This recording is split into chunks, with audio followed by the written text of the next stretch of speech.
Chapter 59, Chapter 51. She and her court pushed through the great hall doors, ready to start their last year at Hogwarts. "Isn't it strange?" Daphne spoke as they made their way to the usual spot at the Slytherin table, "that we're here already. It feels like so much has changed." "Eliza's still a midget," Blaise pointed out gleefully, moving to ruffle Eliza's hair. Instead, Eliza tripped him and darted to her place at the table before Blaise could retaliate. Draco and Theo took a seat on either side of her, Blaise and Daphne sliding onto the bench across from them, and Eliza smiled slightly. It would be a strange year indeed, knowing that it was their last.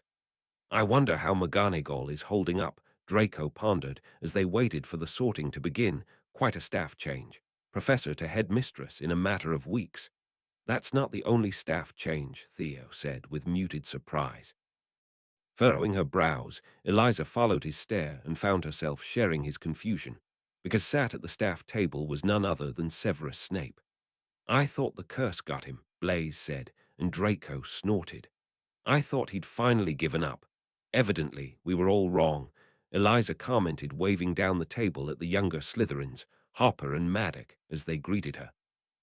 Draco let out a dramatic gasp by her side. "You, the great Eliza Potter," not knowing something his tirade was cut off when Eliza hit him with a tongue-tying hex, and it was at that point Severus looked up, sending them all a disapproving stare. Eliza didn't know why he was so bothered. They were the best influences, really. The sorting commenced, Slytherin gaining 7 more new students, only 4 of which were purebloods, Eliza noted with some smug satisfaction. McGonagall delivered the welcome back speech, and Eliza had to admire the woman for her resolve. She heard from Severus that the school board had offered him the spot as headmaster, but he had instead recommended McGonagall. She had taken that to mean Severus wouldn't be back at Hogwarts at all, instead of, judging by Slughorn's presence, continuing teaching Dada. She and her court stood, leaving the prefects to lead the first years instead, and made their way back to the common room. Hermione Granger had been offered the role of head girl to nobody's surprise, but to the shock of everyone, Draco had also been offered the role of head boy. Draco had turned down the role, citing it was too much responsibility, and had instead gleefully taken the chance to become Quidditch captain. The blonde had spent a day trying to threaten Eliza onto the team before she threatened to set his broom on fire with him on it. He hadn't mentioned it since. Instead, the role of head boy went to Anthony Goldstein, a Ravenclaw in their year, which Eliza felt was a good choice. Ravenclaws tended to be neutral, which is exactly what someone needed to be when paired with Hermione Granger. Eliza stood when the prefects finally gestured to her and the court and came to stand in front of the first years, feeling oddly sentimental. Her last year as queen, looking after the house, causing trouble. She would miss it. "As your prefects have said, welcome to Slytherin. In this house, I am the authority," Eliza began to explain, "and I have been for the past 5 years, which means you're all my responsibility." The first years shuffled nervously, and Eliza didn't need to see the rest of her house to know they were all sharing the same conspiring smile. There was not one Slytherin that had not heard Eliza's welcome speech by now. "When I came to Hogwarts 7 years ago, it was the elder students who took me under their wing. The court, the prefects, the older years.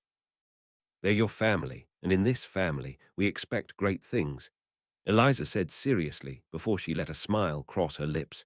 "We expect you to know to stay away from the fire whiskey, that the hot chocolate is for everyone, and that by the end of 7th year you should never lose a bet." "None of us would lose if it weren't for you, Potter," someone hollered from the crowd, followed by raucous laughter. Eliza didn't bother defending herself. They were probably right.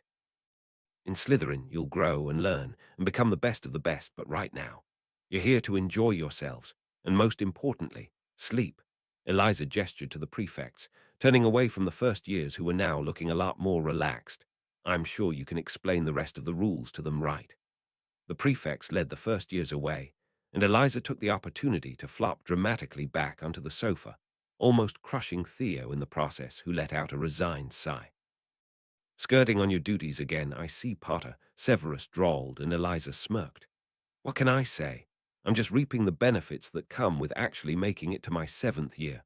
We're all surprised you lasted this long as well," Draco quipped, and without looking, Eliza lobbed a cushion in his face. "Speaking of lasting," Eliza drawled, raising an eyebrow in Severus' direction. What are you still doing here? We all thought you'd be far away living like the hermit you really are by now, Severus scoffed. As if I could leave you in this castle unattended. The man turned on his heels, sweeping out of the room, and Eliza felt a grin grow on her face. She couldn't deny that she was touched, the fact that the man was willing to stay an extra year just to watch over her, just to have that extra time together.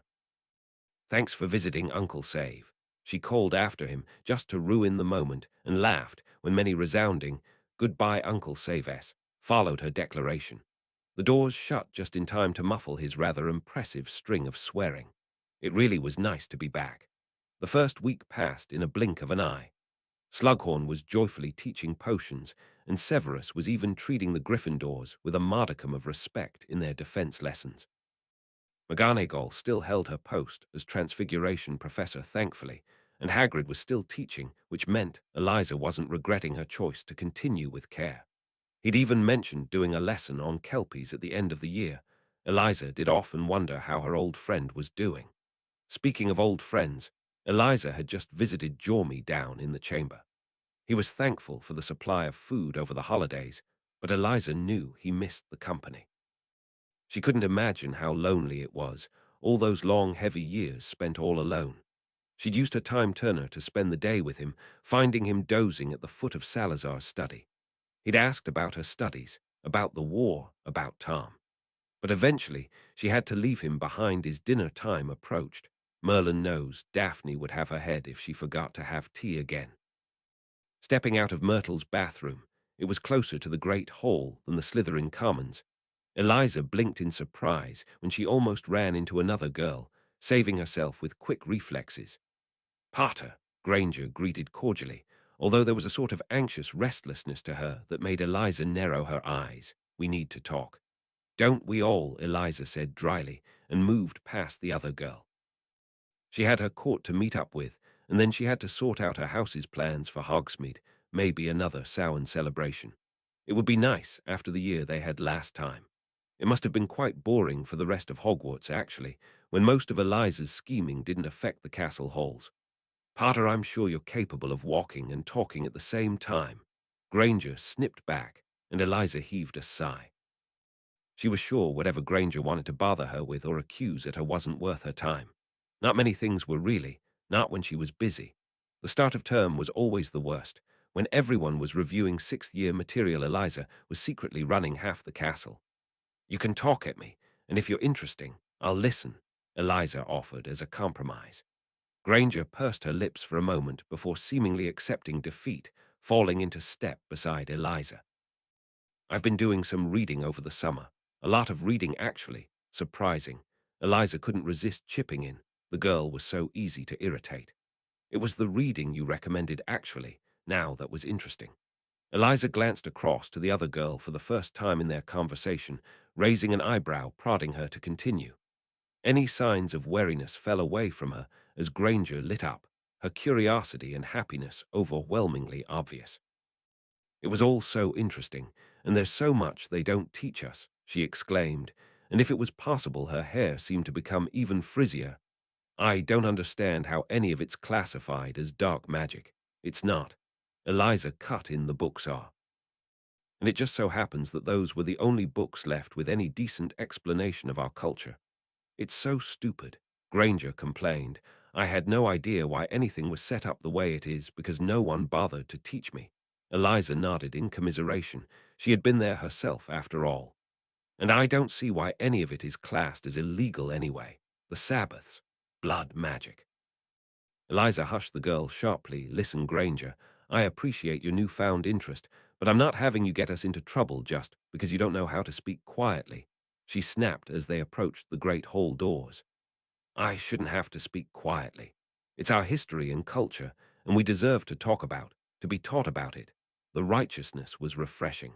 She and her friends had been complaining about these issues for years. It was almost sweet to see a fresh vendetta. Eliza found herself nodding along to Granger's complaints as they pushed through the doors together. "We could do something about it," Granger proclaimed, and Eliza found herself pausing, tilting her head consideringly before she left the other girl behind. making her was towards her court. Taking her seat, Eliza paused when she felt her court staring at her. Pouring herself some water, she stared back at them all as they silently communicated with each other.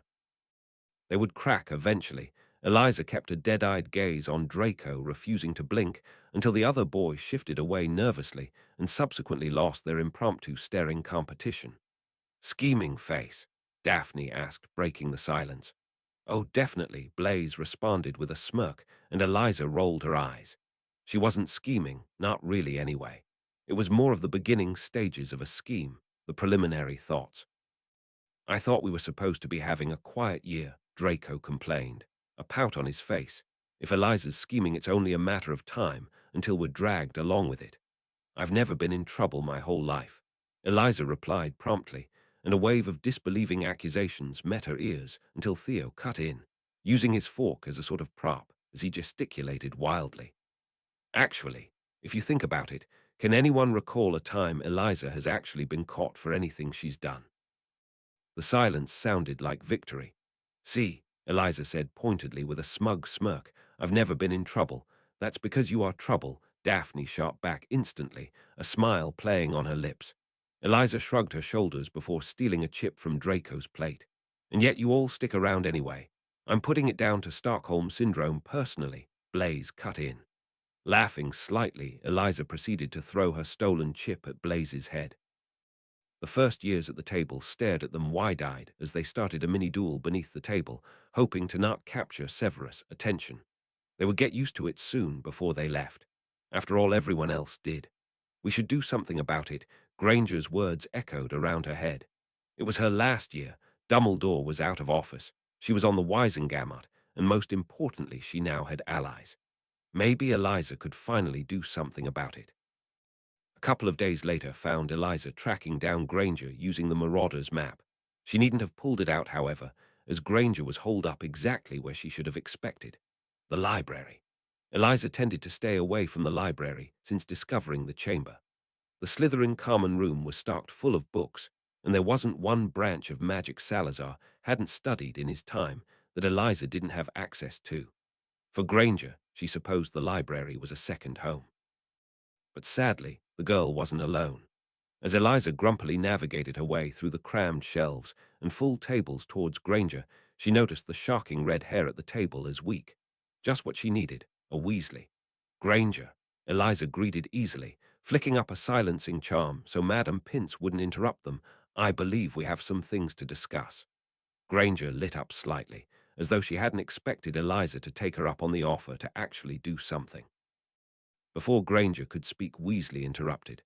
"Why were you talking to that snake, Myone?" Ron Granger scolded from across the table as Eliza rocked back and forth on her heels, mildly entertained by the argument unfolding in front of her.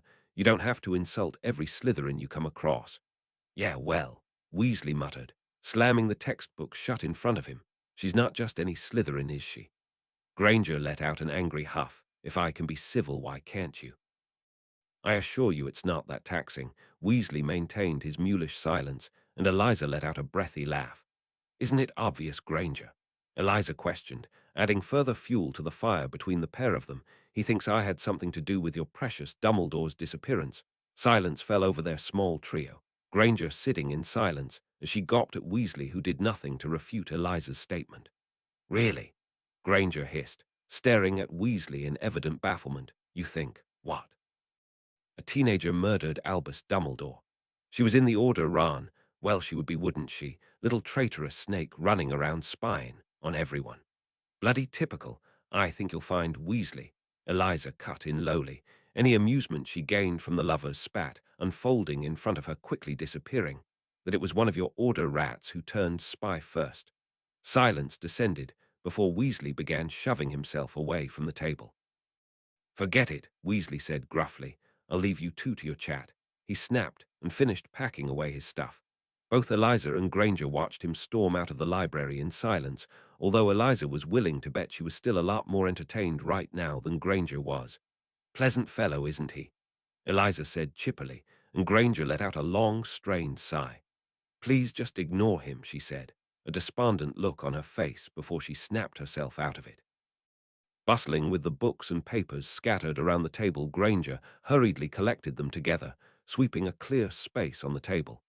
"Take a seat anyway," she said, gesturing to the now empty chair. "You said you wanted to speak about something." Eliza nodded, slipping into the seat, setting her messenger bag on the floor next to her feet as she looked at Granger across the table. "I've been thinking about what you said yesterday, about doing something about it all," Eliza said, and upon hearing those words she saw Granger straighten up, eyes sharpening as she leaned forward in excitement. "Between us, we have enough influence across Hogwarts and the staff to try and campaign for some changes." Eliza began explaining, and Granger's brows furrowed. "What are you suggesting?" "A club of sorts," Eliza said immediately, pulling out her old battered journal which had held most of her ideas for years now, "run by a Muggle-born and pureblood professor, open to any Muggle-raised student who's interested in learning about wizarding culture." "How to be a Wizard 101, Granger commented dryly.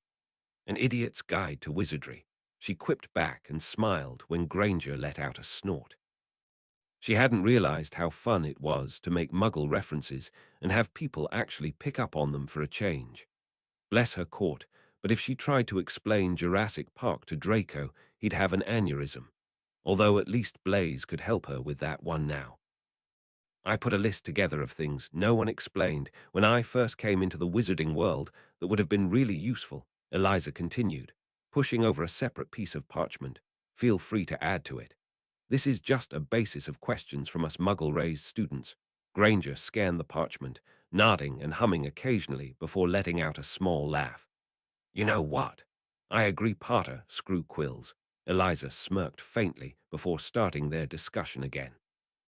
Granger really was bright, a compelling speaker when she lost her haughtiness. Although perhaps most people would say similar of Eliza, too arrogant and prideful. The two girls hashed out their plans. It was agreed that Granger would gather an interest check and corner McGonagall, the Gryffindor girl having a far better chance with the headmistress. Eliza, in turn, would enlist two possible candidates to teach the club, professors who were willing and approachable. That ruled Severus out immediately. Eliza pushed herself up from the table, names rattling around her head as she tried to think of the best professor to blackmail coerce into accepting the role. "Well, Granger," she proclaimed, smiling faintly at the girl, "it was a pleasure doing business with you."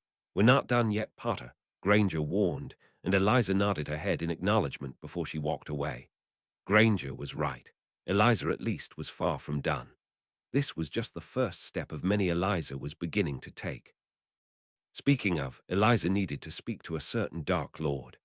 "I have once again proven that I am the backbone of this world domination," Eliza wrote into her journal after she had settled into the common room. It was date night, which meant Daphne had gone off to actually spend time with her girlfriend, and Blaze had disappeared to cause trouble. Draco was poring over a list of possible teammates for his new Quidditch team, which Eliza was still adamantly refusing to join, and Theo was carefully writing out a letter to Sinclair. Eliza made a mental note to ruthlessly tease him afterwards. "What have you done?" Tom responded a few minutes later, "And what damage control am I going to have to enact?" Eliza rolled her eyes. "He always assumed the worst of her. I've managed to establish a wizarding culture club to help all those who are Muggle-raised better understand the world. They are now a part of McGonagall. Really was a ruthless woman." She had not been content with just discussing with Granger about the club, once she learned Eliza was involved. She had been summoned to McGonagall's office, had her hand forcibly stuffed with some albeit delicious biscuits, and refined their goals and plans together over the desk. Eliza hadn't managed to slip anything in about Sabbaths or oldie magic, but what they had was a start. It was more than what they had before. "Is that your campaign line?" She didn't even need to be with him to hear his voice, obviously. "Professor Burbage and Professor Slughorn have agreed to run the club once a week for all those willing to attend. It wouldn't be anything damning, but Merlin knows I would have appreciated knowing wizarding hierarchy, or even just how to use a damn quill. When I first arrived once again, darling, you are always 5 steps in front of me," he wrote, and Eliza repressed the urge to preen. But going by the judging look Draco sent her, she had failed to keep the smugness of her face. "When do you begin this club?" "It starts this week, last week of September." I was hoping if it was a success, we could raise it at the next Weisengamot and try and establish it as a mandatory class for first-year students. There was a pause, and Eliza took the opportunity to summon the letter resting by Theo's side. She had just made out the words, "My dearest Theodore," before Theo jumped on her, wrestling the letter back and shoving her off the sofa for good measure. Disgruntled, Eliza grabbed the journal from the table and remained on the floor, stretching her legs out in front of her. Perhaps if the club had been established earlier and we had resounding feedback. As it is Little Star, I'm afraid it's too short notice for even us to come up with a diabolic plan to appease the old bores on the Weisengamot. You do realize that we are also a part of the Weisengamot, right? Ah, but we're not old bores, darling, you're right. At least one of us isn't. Eliza closed the journal before Tom could respond, or rather before she could read his response, successfully getting the last word. "So, Theo," Eliza drawled, the boy looking at her warily in response, "how's our darling Eli?" Ooh, Draco joined in, throwing his list to the side dramatically as he leaned forward, waggling his eyebrows. "Is it Eli now? Do tell." The weather grew colder as October arrived. The greenhouses were usually warm, but whenever Eliza had care of magical creatures, she was left shivering, even with the warming charm most days. The burnt orange leaves crunched underfoot as she made her way back to the castle, not paying attention to the gossiping students around her. She found most people had the horribly tendency to be ridiculously irritating, her court being the prized few exceptions. Making it back into the castle, Eliza removed her Tom's scarf, shoving it into her bag, and nodded at Granger as the other girl dashed past her, no doubt, heading towards the library as Eliza went to alchemy. Granger may be one of the exceptions as well now. The two girls had been working closely with one another the past month to establish the Wizarding 101, and Eliza could safely say Granger had changed from that irritating, whiny brat all these years ago.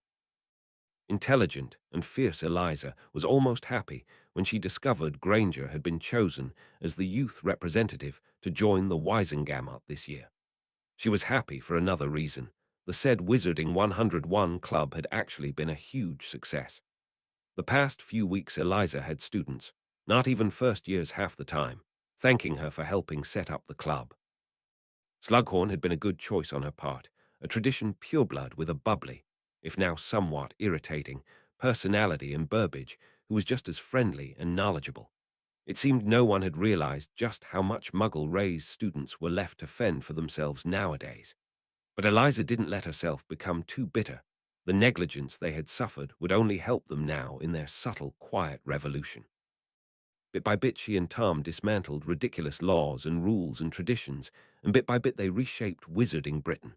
Smiling slightly when she caught sight of Blaze waiting outside the classroom, Eliza started to walk over before she narrowed her eyes. "What happened to you?" she asked, appearing beside him, smile growing when he jumped in surprise. "What do you mean?" he asked shiftily, and Eliza rose an unimpressed eyebrow. "You look flustered. You're never flustered. What happened?" Blaze heaved a sigh, running a hand over his hair before giving a shrug, ran into a couple of Gryffindors, giving a younger Slytherin a hard time. "I just showed them the same courtesy, that's all." Eliza studied him critically for a moment before shrugging. "Whatever you say, Zabini." "Never thought I'd see the day you listened, Potter." Blaze joked back, and Eliza grinned, falling into their steady, familiar banter before Professor Selwyn started the lesson.